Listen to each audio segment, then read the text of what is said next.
Mama, unaendeleaje? Mguu unanisumbua. Madaktari wanasema tatizo ni nini? Ni miaka 4 sasa. Nilianguka. Nilikuwa nimeenda shamba kulima. Ulikuwa umeenda kulima? Nilikuwa nimekodi eka 4 za mpunga. Nikawa nimeanguka, sikufanikisha. Nikawa nimerudi nyumbani. Sasa nilikuja nikapiga ultrasound, nilikuwa Kigoma. Nilikuja kupiga ultrasound, wakasema kuna mnofu umeumia. Wakanipa dawa za kuchua. Nikakaa kama miaka 3. Mwaka jana mguu kaanza kuuma. Nikawa nanunua tu zile dawa za kuchua, unapoa, naendelea na shughuli zangu. Mwezi wa 3 mwezi huu kawa mguu sasa ukawa unauma zaidi. Mwezi wa 4 tarehe 5 nikaenda kupiga. Nikapiga tena x-ray.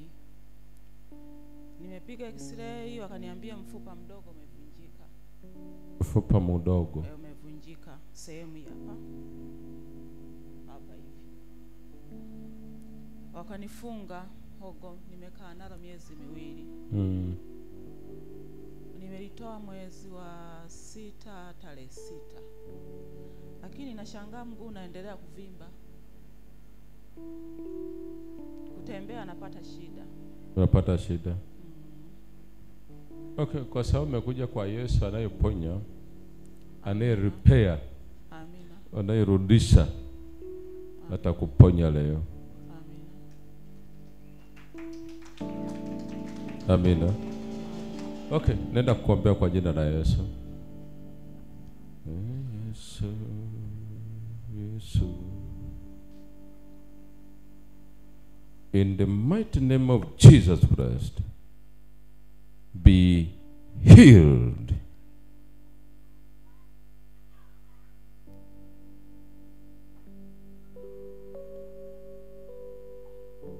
In the mighty name of Jesus Christ, be healed. Kwa jina la Yesu Kristo Mnazareti, pona.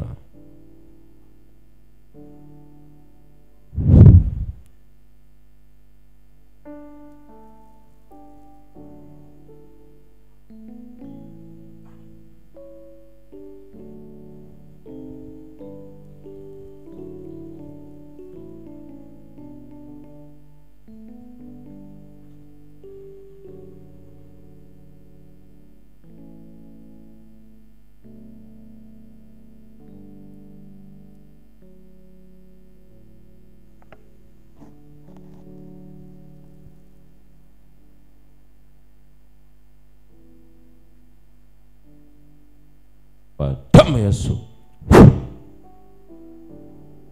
Kombolewa kwa damu ya Yesu. Nawe huru kwa damu ya Yesu.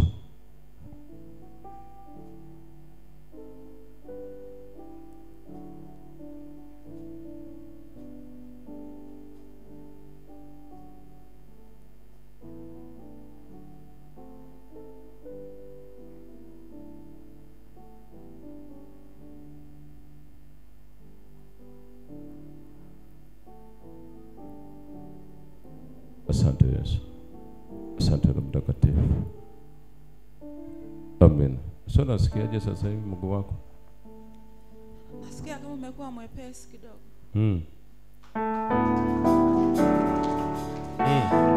Tembea.